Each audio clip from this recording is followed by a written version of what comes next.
నమస్కారం. మీరు చూస్తున్నారు మా ప్రత్యేక కార్యక్రమం ప్రగతి అట్ 50. అభివృద్ధి లక్ష్యానికి చోదక శక్తి. ప్రధానమంత్రి నరేంద్ర మోదీ నాయకత్వంలో గత 11 ఏళ్లలో వేగవంతమైన నిర్ణయాలు, పటిష్టమైన సమన్వయం, క్షేత్రస్థాయిలో అభివృద్ధికి సరికొత్త అధ్యాయం కనిపిస్తుంది. ఇందులో ప్రగతి అంటే proactive governance and timely implementation ఒక బలమైన స్తంభంగా నిలిచింది. ప్రజల ఫిర్యాదుల పరిష్కారం, పథకాల అమలు, ప్రాజెక్టుల పర్యవేక్షణకు ప్రగతి ఒక అత్యంత శక్తివంతమైన వేదికగా నిలుస్తుంది. ప్రధానమంత్రి నరేంద్ర మోదీ ఈ వినూత్న చొరవను 2015లో ప్రారంభించారు. గత దశాబ్ద కాలంలో నిలిచిపోయిన ప్రాజెక్టులకు వేగం పెంచడంలో ఇది ఒక అద్భుతమైన వేదికగా మారింది. ఇది అధికార యంత్రాంగంలోని జాప్యాన్ని తొలగించడమే కాకుండా సుపరిపాలనను మరింత బలోపేతం చేసింది. కేంద్ర రాష్ట్రాలను ఒకే ఉమ్మడి వేదికపైకి తీసుకొచ్చిన ఈ చొరవ సహకార సమైక్య స్ఫూర్తికి ఒక ఉత్తమ ఉదాహరణగా నిలిచింది. నిర్ణయాలు సకాలంలో తీసుకున్నప్పుడు, సమన్వయం బాగున్నప్పుడు, జవాబుదారీతనం ఉన్నప్పుడు ప్రభుత్వ పనితీరు దానంతట అదే వేగవంతమవుతుందని, దాని ప్రభావం నేరుగా పౌరుల జీవితాల్లో కనిపిస్తుందని ప్రధానమంత్రి నరేంద్ర మోదీ నమ్ముతారు. 2014 కంటే ముందు గుజరాత్ ముఖ్యమంత్రిగా ఉన్నప్పుడు ఆయన స్వాగత్ ప్లాట్ఫారంను ప్రారంభించారు. దీని ఉద్దేశం క్రమశిక్షణ, పారదర్శకత, నిర్ణీత సమయంలో ప్రజా ఫిర్యాదులను అర్థం చేసుకుని వాటిని పరిష్కరించటం. 2014లో దేశ పగ్గాలు చేపట్టిన తరువాత ప్రధానమంత్రి అదే విజన్ను దేశవ్యాప్తంగా అమలు చేశారు. 25 మార్చి 2015న ప్రధాని ఒక బహుళ ప్రయోజనకరమైన మల్టీ మోడల్ ప్లాట్ఫారంను ప్రారంభించారు. అదే ప్రగతి అంటే proactive governance and timely implementation. Pragati ఉద్దేశం అదే. ఫిర్యాదుల పరిష్కారం, కార్యక్రమాల అమలు, ప్రాజెక్టు పర్యవేక్షణ, ప్రధానమంత్రి, కేంద్ర మంత్రిత్వ శాఖలు, రాష్ట్రాలను ఒకే వేదికపైకి తెచ్చిన ఈ చొరవ డిజిటల్ గవర్నెన్స్ ఎలా విధానపరమైన ఉద్దేశాలను వాస్తవ స్పష్టమైన ప్రగతిగా మార్చగలదో నిరూపించింది. ప్రగతి కేవలం ఒక సమీక్షా వేదిక మాత్రమే కాదు. ఇది బ్యూరోక్రాటిక్ జాప్యాన్ని తొలగించేందుకు, కేంద్రం రాష్ట్రాల మధ్య టీమిండియా స్ఫూర్తిని బలోపేతం చేసేందుకు, నిర్ణయాలు సమయబద్ధంగా అమలులో జవాబుదారీతనంతో ఉండేలా పని సంస్కృతిని అభివృద్ధి చేసే ప్రయత్నం. ప్రగతి ద్వారా ప్రధానమంత్రి సంబంధిత కేంద్ర రాష్ట్ర అధికారులతో క్షేత్రస్థాయి పరిస్థితి యొక్క తాజా దృశ్య సంకేతాల ఆధారంగా చర్చలు జరుపుతారు. భారత్లో ఇంతకు ముందెన్నడూ ఇలాంటి ప్రయత్నం జరగలేదు. ప్రాజెక్టులు కేవలం ఇచ్ఛాశక్తి లేకపోవటం వల్లే కాకుండా సమన్వయ లోపం, వేర్వేరు విభాగాల మధ్య సంబంధాలు లేకపోవటం వల్ల కూడా విఫలమవుతాయని ప్రధానమంత్రి నమ్ముతారు. ప్రగతి అందరూ వాటాదారులను ఒకే వేదికపైకి తీసుకురావటం ద్వారా ఈ సవాలును పరిష్కరించింది. ఇది కేంద్రం, రాష్ట్రాలు ఒక టీం వల్లే పనిచేసే సహకార సమాఖ్య వ్యవస్థకు ఒక ప్రభావవంతమైన మోడల్. ప్రగతి ప్రారంభించినప్పటి నుండి ఇప్పటి వరకు సుమారు 500 మంది భారత ప్రభుత్వ కార్యదర్శులు, రాష్ట్రాల ప్రధాన కార్యదర్శులు ప్రగతి సమావేశాల్లో పాల్గొన్నారు. ప్రగతి ద్వారా 85 లక్షల కోట్ల రూపాయల కంటే ఎక్కువ విలువైన ప్రాజెక్టులను వేగవంతం చేయటంలో సహాయపడింది. ఇప్పటి వరకు ప్రగతి కింద 377 ప్రాజెక్టులను సమీక్షించారు. వీటిలో గుర్తించిన 3162 సమస్యల్లో సుమారు 94% సమస్యలను పరిష్కరించారు. దీనివల్ల పనిలో జాప్యం, ఖర్చు పెరగటం వంటి సమస్యలు గణనీయంగా తగ్గాయి. దశాబ్దాలుగా నిలిచిపోయిన ప్రాజెక్టులను పూర్తి చేయటంలో ప్రగతి అద్భుతమైన పాత్ర పోషించింది. వీడియో కాన్ఫరెన్సింగ్ మరియు జియోస్పేషియల్ సాంకేతికతను ఒక విశిష్టమైన రీతిలో అనుసంధానిస్తుంది. ఇప్పుడు ప్రగతి పాలనా సంస్కరణలకు ఒక ప్రభావవంతమైన వేదికగా నిలిచింది. దీని ఫలితంగా ప్రధానమంత్రి ప్రత్యక్ష జోక్యంతో నిర్ణయాలు తీసుకునే ప్రక్రియ వేగవంతమైంది. ప్రాజెక్టుల సమయం, వ్యయం విషయంలో జరిగే జాప్యం తగ్గింది. విధానాలు, ప్రక్రియల్లో సంస్కరణలతో పాటు వ్యవస్థాగత సమస్యలను గుర్తించటం జరిగింది. అలాగే కేంద్రం, రాష్ట్రాల మధ్య జవాబుదారీతనం మరింత బలపడింది. ప్రగతి చొరవ యొక్క సానుకూల ప్రభావాలను ఆర్థిక, సామాజిక, పర్యావరణ, సుపరిపాలన వంటి ప్రతి అంశం నుండి అర్థం చేసుకోవచ్చు. ప్రాజెక్టులు నిలిచిపోవటం వల్ల వాటి ఖర్చు పెరుగుతుంది. అలాగే ప్రాజెక్టులు సకాలంలో పూర్తి కాకపోవటం వల్ల వాటి ద్వారా అందాల్సిన ప్రయోజనాలు కూడా ఆలస్యంగా అందుతాయి. ప్రగతి ద్వారా ప్రాజెక్టులు సకాలంలో పూర్తి కావడంతో అదనపు ఆర్థిక భారం నుండి విముక్తి లభించింది. ప్రయోజనాలు త్వరగా అందటం ప్రారంభమైంది. ప్రాజెక్టులు వేగంగా ముందుకు సాగటం, కార్యక్రమాలు మెరుగైన రీతిలో అమలు కావటం వల్ల సమాజానికి ప్రత్యక్ష ప్రయోజనం కలుగుతుంది. అవకాశాల కొత్త ద్వారాలు తెరుచుకుంటాయి. జీవన ప్రమాణాలు మెరుగుపడతాయి. పౌరులు మరింత సాధికారత పొందుతారు. ప్రగతి పర్యావరణ సంబంధిత నిర్ణయాలు తీసుకునే ప్రక్రియను వేగవంతం చేయటమే కాకుండా పర్యావరణ పరిరక్షణ నిబద్ధతలను బలంగా పాటించేలా కూడా నిర్ధారించింది. సుపరిపాలనను నిశ్చయించటంలో కూడా ప్రగతి పాత్ర తక్కువదేమీ కాదు. ఇది పారదర్శకతను ప్రోత్సహించింది. సమయబద్ధమైన జవాబుదారీతనాన్ని నిర్ధారించింది. వివిధ మంత్రిత్వ శాఖలు అలాగే కేంద్ర రాష్ట్రాల మధ్య సమన్వయాన్ని కూడా బలోపేతం చేసింది. దేశ రాజకీయ పరిపాలనా వ్యవస్థలో గత 11 ఏళ్లలో అనేక కీలక మార్పులు చోటు చేసుకున్నాయి. ప్రధానమంత్రి నరేంద్ర మోదీ నాయకత్వంలో భారత్ కేవలం పథకాలను రూపొందించడమే కాకుండా వాటిని క్షేత్రస్థాయిలో విజయవంతంగా అమలు చేసి చూపింది. దశాబ్దాలుగా నిలిచిపోయిన ప్రాజెక్టులకు ఇప్పుడు వేగం లభించింది. విధానాల్లో స్పష్టత వచ్చింది. దీంతో సుపరిపాలనా స్వరూపమే మారిపోయింది. ఆర్థిక సంస్కరణల నుంచి అంతర్జాతీయ వేదికలపై భారత్ సాధించిన పటిష్టమైన గుర్తింపు వరకు ప్రధాని మోదీ తీసుకున్న దూరదృష్టితో కూడిన నిర్ణయాలు దేశానికి వికసిత్ భారత్ అనే ఒక స్పష్టమైన లక్ష్యాన్ని అందించాయి.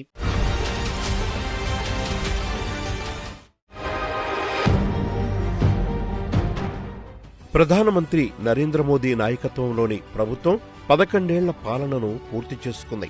ఈ 11 ఏళ్లలో దేశం తన పనితీరును మార్చుకుంది.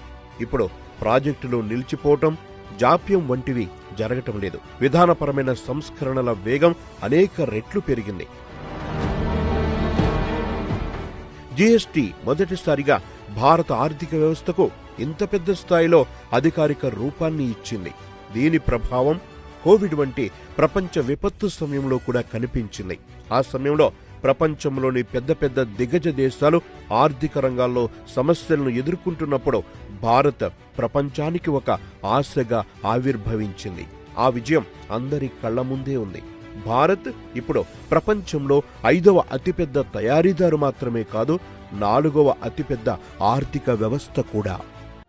पहला प्रेजेंटेशन हुआ उसके सेक्रेटरीज का, उसमें माननीय प्रधानमंत्री जी ने कहा ये सब रूल्स रेगुलेशन प्रोसीजर्स ये सब आप लोगों ने जो बना रखे हैं जिससे कि भारत 145वीं रैंक पे है, इनको हटाइए और जो लॉज रिक्वायर्ड नहीं उनको हटाइए। तो हुआ क्या कि 80 रैंक भारत ने जंप किया 2 साल के अंदर ईज ऑफ डूइंग बिजनेस में, और ये रिकॉर्ड था। किसी और देश ने इतना नहीं जंप किया, और प्राइम मिनिस्टर ने खुद पर्सनली इसको रेगुलरली कॉन्स्टेंटली मॉनिटर किया। భారతీయ స్టార్టప్లు భారత సాంకేతికత, పరిశోధన, ఆవిష్కరణల దిశగా పయనిస్తున్న భారత్ ఇప్పుడు ప్రపంచం కోసం పరిష్కారాలను వెతుకుతోంది. పర్యావరణం, భూమిని సంరక్షించటంలో భారత్ ప్రపంచానికి మార్గదర్శకంగా నిలుస్తోంది. వేగంగా ఎదుగుతున్న ప్రపంచ మహాశక్తిగా భారత్ గ్లోబల్ సౌత్ దేశాలకు నాయకత్వం వహిస్తోంది. ఇదంతా ప్రధానమంత్రి నరేంద్ర మోదీ దార్శనికత, సమర్థమైన నాయకత్వం వల్లే సాధ్యమైంది. ప్రధానమంత్రి నరేంద్ర మోదీ నాయకత్వం ప్రత్యేకత ఏమిటంటే ప్రజా ఫిర్యాదులను వీలైనంత ఎక్కువగా వినటం, వాటిని పరిష్కరించే వ్యవస్థను అభివృద్ధి చేయటం. అది 2003వ సంవత్సరం. అప్పుడు ఆయన గుజరాత్ ముఖ్యమంత్రిగా ఉన్నారు. ప్రజలకు ఎల్లప్పుడూ అందుబాటులో ఉండాలనేది ఆయన దృఢ సంకల్పం. ఈ సంకల్పం నుండే స్వాగత్ జన్మించింది. ప్రజా ఫిర్యాదులపై దృష్టి సారించేలా సాంకేతికతను ఉపయోగించటం, ప్రజా వ్యవస్థలో సామాన్య పౌరుల ఆలోచనలకు స్వాగతం పలకటం దీని ప్రధానోద్దేశం. పరిపాలనను చివరి వ్యక్తి వరకు చేరవేసే ప్రక్రియకు ఇది నాంది పలికింది. स्वागत के पीछे की भावना थी सामान्य मानवी का लोकतांत्रिक संस्थाओं में स्वागत। स्वागत की भावना थी विधान का स्वागत, समाधान का स्वागत। और आज 20 वर्ष बाद भी स्वागत का मतलब है ease of living, reach of governance, ईमानदारी से किए गए प्रयासों का परिणाम है कि गवर्नेंस के इस गुजरात मॉडल की पूरी दुनिया में अपनी एक पहचान बन गई। 2014 సంవత్సరంలో కేంద్రంలో ఎప్పుడైతే బాధ్యతలు స్వీకరించారో అప్పుడు ప్రధానమంత్రి నరేంద్ర మోదీ ఈ గవర్నెన్స్ పై దృష్టి సారించారు. mygov.in ను ప్రారంభించారు. నీతి ఆయోగ్ ఏర్పాటు ఒక దార్శనిక ఆలోచనగా పరిగణించడం అయింది. అది 2015వ సంవత్సరం ప్రధానమంత్రి నరేంద్ర మోదీ నాయకత్వంలో ఆయోగ్ ఏర్పాటు చేయటం జరిగింది. దీని తర్వాత కేంద్ర రాష్ట్ర ప్రభుత్వాల మధ్య ఒక ప్రజాస్వామ్య సహకార సమాఖ్య వ్యవస్థ జీవం పోసుకున్నాయి. పథకాల అవసరం, వాటి అమలు చేసే ప్రణాళిక, భవిష్యత్తు అవసరాల కోసం నీతి ఆయోగ్ కలిసికట్టుగా అడుగులు వేస్తుంది. గత 10 ఏళ్ల కాలంలో దేశంలో నీతి ఆయోగ్ గుర్తింపు టీమిండియాగా మారిపోయింది. नीति आयोग का काम है फॉरवर्ड थिंकिंग करना, और ये इंस्टीट्यूशन पहले कोई नहीं था जो फॉरवर्ड थिंकिंग करता था, और वो फॉरवर्ड थिंकिंग मल्टी डिसिप्लिनरी होती है, और वो फॉरवर्ड थिंकिंग जो है सबके साथ मिलके होती है. तो ये नीति आयोग ने किया कई क्षेत्रों में, और कई क्षेत्रों में बदलाव आया इसकी वजह से, क्योंकि ये प्रोग्रेसिव डायनेमिक और मल्टी डायमेंशनल थिंकिंग हुई और रियल टाइम एक्शन हुआ उसके बेसिस. आप ओवरऑल उनकी फिलॉसफी, जो कार्य पद्धति थी, उसको देखें. अभी भी आप उस कार्य पद्धति की कंटिन्यूटी देख रहे हैं उनके कार्यकाल में. तो वह सुनिश्चित कर सका कि इस प्रकार जो लाभ मिलने थे योजनाओं का, वह विकेंद्रीकरण होकर के पहुंच जाए. సమన్వయం, పర్యవేక్షణ కోసం మరొక అద్భుతమైన చొరవకు ప్రధానమంత్రి నరేంద్ర మోదీ శ్రీకారం చుట్టారు. అవే ప్రగతి సమావేశాలు. ఇందులో అన్ని మంత్రిత్వ శాఖల కార్యదర్శులు, రాష్ట్రాల ప్రధాన కార్యదర్శులు, సంబంధిత అధికారులు పాల్గొంటారు. ప్రధానమంత్రి మోదీ స్వయంగా పథకాలు, అభివృద్ధి పనులను సమీక్షిస్తారు. ఈ తరహా సమావేశాలు ఇప్పటి వరకు 50 జరిగాయి. ఈ చొరవతో ఏ ప్రాజెక్టుకైనా సంబంధించిన వివిధ మంత్రిత్వ శాఖలు, విభాగాలు, ప్రభుత్వాల మధ్య సహకారం, సమన్వయం నెలకొల్పే వేగం పెరిగింది. అదేవిధంగా జవాబుదారీతనం కూడా పెరిగింది. रेल, हाईवेज, पोर्ट, ये अलग अलग अपनी प्लान करते हैं, और कई बार क्या होता है कि रिसोर्सेज के कारण हम वेस्ट करते हैं, और कई बार ये भी होता है कि एंड टू एंड कनेक्टिविटी स्थापित नहीं हो पाती है. तो इसके पीछे सोच इनकी ये थी कि सारे विभाग कोऑर्डिनेटेड ढंग से कार्य करें, और टेक्नोलॉजी का और अलग अलग लेयर्स हैं उसका उपयोग करते हुए, जैसे रूट की प्लानिंग वो ऑप्टिमाइज़ की जाए, लैंड एक्विजिशन की आवश्यकता को मिनिमाइज़ करें, फॉरेस्ट को अगर डाइवर्ट करना है उसकी आवश्यकता को हम मिनिमाइज़ करें, रिसोर्सेज को हम ऑप्टिमम ढंग से यूज़ कर सकें.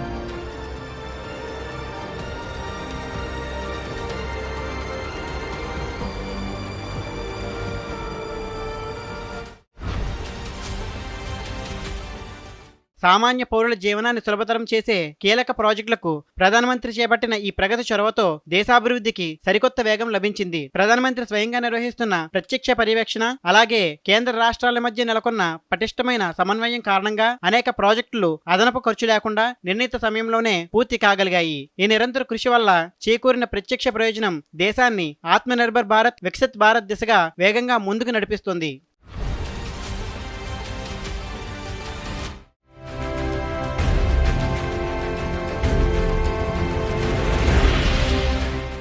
దేశ అభివృద్ధి, సామాన్యుడి జీవితాన్ని సులభతరం చేయడానికి సంబంధించిన ప్రధాన ప్రాజెక్టులకు ప్రధానమంత్రి ప్రగతి చొరవతో ఒక కొత్త వేగం లభించింది. ప్రధానమంత్రి ప్రత్యక్ష పర్యవేక్షణ, కేంద్రం, రాష్ట్రాల బలమైన సమన్వయంతో ప్రాజెక్టులు సకాలంలో పూర్తి చేయబడ్డాయి. అదనపు ఖర్చు, అదనపు సమయం లేకుండా పూర్తయిన ఈ ప్రాజెక్టులు, కార్యక్రమాల ప్రత్యక్ష ప్రయోజనం దేశానికి చేకూరింది. ఆత్మనిర్భర్, వికసిత్ భారత్ యాత్రకు కొత్త గతి లభించింది. ఇటువంటి కొన్ని ప్రాజెక్టులు, కార్యక్రమాలలో నేషనల్ బ్రాడ్బ్యాండ్ మిషన్ కూడా ఒకటి. నేషనల్ బ్రాడ్బ్యాండ్ మిషన్ పట్టణ ప్రాంతాల్లోనే కాకుండా గ్రామీణ భారతంలో కూడా హై స్పీడ్ బ్రాడ్బ్యాండ్, మెరుగైన ఇంటర్నెట్ కనెక్టివిటీ సేవలను నిర్ధారించిన ముందడుగు ఇది. డిజిటల్ కమ్యూనికేషన్, మౌలిక సదుపాయాల విస్తరణ, సాధికారిత, చేరికను ప్రోత్సహించడం వంటి తన లక్ష్యాలను సాధించే దిశగా ఇది వేగంగా అడుగులు వేసింది. ఈ క్రమంలో అత్యంత కీలక పాత్ర పోషించింది ప్రగతి. ప్రధాని ఈ సమావేశాల్లో నేషనల్ బ్రాడ్బ్యాండ్ మిషన్లో జరుగుతున్న పురోగతిని నిరంతరం నిశ్చితంగా పర్యవేక్షించారు. కేంద్ర ప్రభుత్వ మంత్రిత్వ శాఖలు, కేంద్ర రాష్ట్ర ప్రభుత్వాల మధ్య మెరుగైన సమన్వయాన్ని నిర్ధారించారు. ఈ విధంగా ఒకప్పుడు ఊహకు కూడా అందని కల సాకారమైంది. గ్రామీణ ప్రాంతాల్లో నివసించే వినియోగదారులకు బ్రాడ్బ్యాండ్ చౌకగా విశ్వవ్యాప్తంగా అందుబాటులోకి వచ్చింది.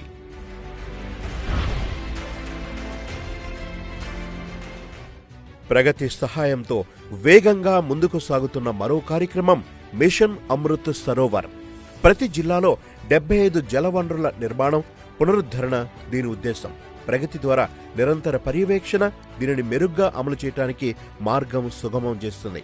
అందుకే మిషన్ అమృత్ సరోవర్ నేడు గ్రామీణాభివృద్ధి, పర్యావరణ పరిరక్షణ, సామాజిక సాధికారతను ఒకే చోట చేర్చే ఒక దేశవ్యాప్త ఉద్యమంగా మారింది. దీనివల్ల నీటికి సంబంధించిన సవాళ్లకు పరిష్కారం లభించటమే కాకుండా దీర్ఘకాలిక పర్యావరణ స్థిరత్వం, సామాజిక సంక్షేమం దిశగా ఇది ఒక ముఖ్యమైన ప్రయత్నంగా పరిగణించబడుతుంది.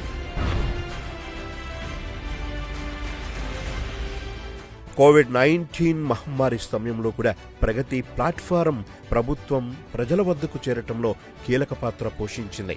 మహమ్మారి సమయంలో అపూర్వమైన కష్టాలను ఎదుర్కొన్న వీధి వ్యాపారులకు సహాయం చేయడానికి ప్రభుత్వం జూన్ 1, 2020న ప్రధానమంత్రి స్వనిధి యోజనను ప్రారంభించింది. ఈ పథకం ప్రారంభం నుండే వీధి వ్యాపారులకు ఆర్థిక సహాయం కంటే మించిందిగా నిరూపితమైంది. పథకాన్ని సమర్థవంతంగా అమలు చేయటంలో ప్రగతి వేదిక నిర్ణయాత్మకంగా మారింది. ఈ పథకం ద్వారా వీధి వ్యాపారుల్లో వ్యవస్థాపకత, ఆర్థిక అక్షరాస్యత, డిజిటల్ నైపుణ్యాలకు కూడా ప్రోత్సాహం లభించింది.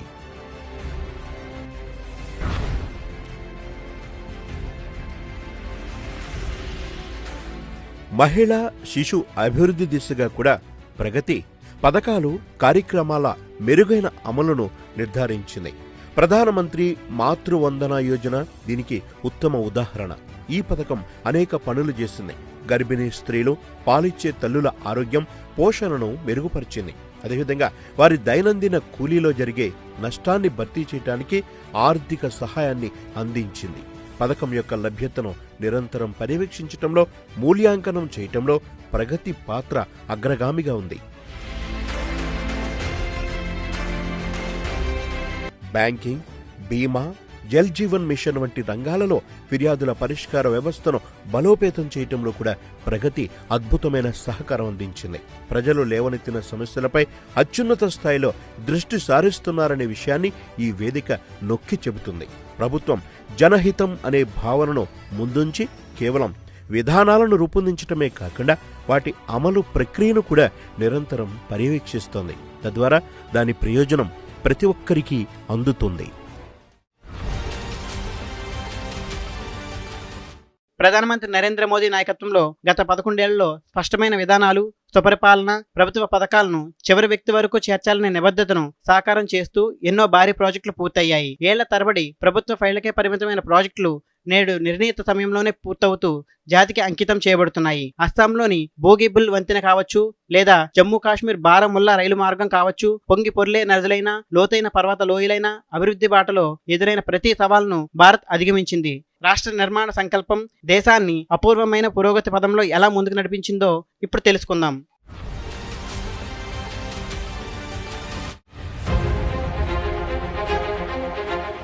ప్రధానమంత్రి నరేంద్ర మోదీ ఏకైక సంకల్పం దేశ నిర్మాణం. ఈ సంకల్పం నెరవేర్చడానికి ఆయన ప్రభుత్వం స్పష్టమైన విధానం, సుపరిపాలన, పథకాలను సంతృప్త స్థాయికి చేర్చాలనే లక్ష్యాన్ని అవలంబించింది. గత 11 ఏళ్లలో దేశం పనిచేసిన వేగం అపూర్వమైనది. మౌలిక సదుపాయాల పెద్ద పెద్ద ప్రాజెక్టులైనా లేదా పెండింగ్లో ఉన్నవైనా అన్నింటినీ సమయబద్ధంగా పూర్తి చేయటం జరిగింది. పెండింగ్లో ఉన్న ప్రాజెక్టులు పూర్తి కావటానికి అత్యంత విజయవంతమైన కథ బోగిబీల్. బ్రహ్మపుత్ర నది ఉత్తర, దక్షిణ తీరాలను కలిపే వంతెన ఇది. 4.94 కిలోమీటర్ల పొడవైన ఈ వంతెన అస్సాంలోని దిబ్రూగఢ్, ధేమాజీ జిల్లాలను కలుపుతుంది. ఈ వంతెనను ప్రధానమంత్రి నరేంద్ర మోదీ ప్రారంభించారు. అది 2018వ సంవత్సరం డిసెంబర్ 25వ తేదీ, అంటే సుపరిపాలనా దినోత్సవం రోజున. కానీ ఇది 16 ఏళ్ల నుంచి నిలిచిపోయింది. 1997లో దీనికి అనుమతి లభించింది. 2002లో శంకుస్థాపన జరిగింది. కానీ వంతెన మాత్రం నిర్మించబడలేదు. నిధుల కొరత, సాంకేతిక సమస్యలు అడ్డంకులుగా మారాయి. 2014 తర్వాత ప్రధానమంత్రి మోదీ ఈ వంతెన పురోగతిని సమీక్షించారు. ఆ తర్వాత యుద్ధ ప్రాతిపదికన పనులు ప్రారంభమై 4 ఏళ్ల తర్వాత దేశంలోనే అతి పొడవైన రైలు రోడ్డు వంతెన సిద్ధమైంది. ఇటువంటిదే మరొక ప్రాజెక్ట్, జమ్మూ శ్రీనగర్ బారాముల్లా రైలు లింక్. దీని ప్రారంభం 1995లో జరిగింది. మొత్తం 272 కిలోమీటర్ల పొడవున్న ఈ ప్రాజెక్టు కూడా సమన్వయ లోపం, భూసేకరణ, భద్రతా సవాళ్లు, సాంకేతికత, పర్యావరణ అనుమతులు లభించకపోవటం వల్ల 25 ఏళ్ల పాటు నిలిచిపోయింది. కానీ ప్రధానమంత్రి నరేంద్ర మోదీ ప్రగతి సమావేశాల్లో దీనిని నిరంతరం పర్యవేక్షించారు. దీనివల్ల కశ్మీర్ లోయకు రైలును చేర్చాలనే సంకల్పం సాకారమైంది. ఈ ప్రాజెక్టులో భాగమే చీనాబ్ వంతెన.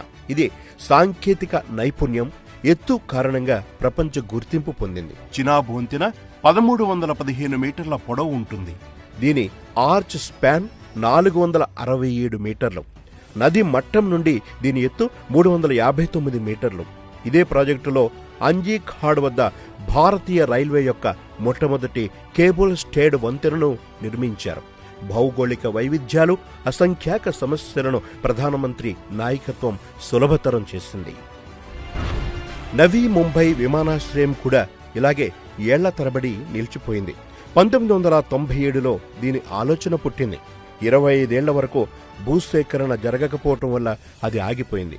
ప్రగతిలో ఈ ప్రాజెక్టు పర్యవేక్షణ మొదలైంది.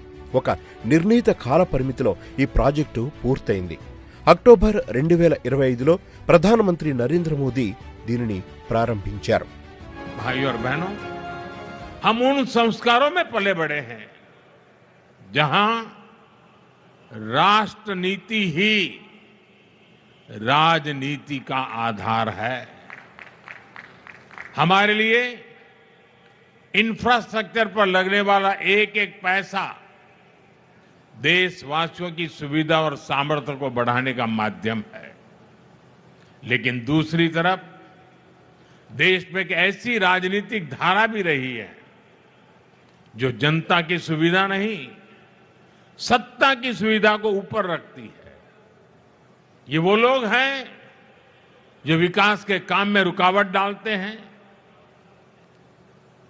घोटाले घपले करके विकास के जुड़े प्रोजेक्ट्स को पटरी से उतार देते हैं. दशकों तक देश ने ऐसे नुकसान को देखा. భిలాయ్ స్టీల్ ప్లాంట్ విస్తరణ, ఆధునీకరణ లేదా మధ్యప్రదేశ్లోని గదవారా థర్మల్ పవర్ ప్లాంట్, ఈ 2 ప్రాజెక్టులు 2007-2008 నుండి నిలిచిపోయాయి. ఉక్కు ఉత్పత్తి, ఇంధన అవసరాలను తీర్చే ఈ 2 ప్లాంట్లు కూడా ప్రధానమంత్రి నరేంద్ర మోదీ నిర్వహించిన ప్రగతి సమీక్షా సమావేశాల వల్ల పూర్తయ్యాయి. మౌలిక సదుపాయాల ప్రాజెక్టులకు అడ్డుగా నిలిచే అడ్డంకులను మంత్రిత్వ శాఖలు, విభాగాలు, కేంద్ర రాష్ట్ర ప్రభుత్వాల మధ్య సమన్వయ లోపాన్ని ప్రగతి తొలగించింది. వికసిత భారత్ దిశగా వేగాన్ని పెంచింది. చూశారుగా, ప్రగతి అనేది కేవలం ఒక వేదిక మాత్రమే కాదు, ఇది భారత్లో పని సంస్కృతికి సరికొత్త నిదర్శనం. ఇక్కడ జవాబుదారీతనం ఉంది, నిర్ణీత సమయానికి పనులు పూర్తి చేసే నిబద్ధత ఉంది, మెరుగైన సమన్వయం ఉంది. వీటన్నిటి ఫలితంగా అభివృద్ధి అనేది క్షేత్రస్థాయిలో స్పష్టంగా కనిపిస్తుంది. ప్రధానమంత్రి నరేంద్ర మోదీ నాయకత్వంలో ఈ ప్రగతి వేదిక ద్వారా దేశం అభివృద్ధి పదంలో అత్యంత వేగంగా దూసుకువెళ్తుందని చెప్పడంలో ఎలాంటి అతిశయోక్తి లేదు. ప్రస్తుతానికి ఈ ప్రత్యేక కార్యక్రమానికి సెలవు పలుకుతూ నమస్కారం.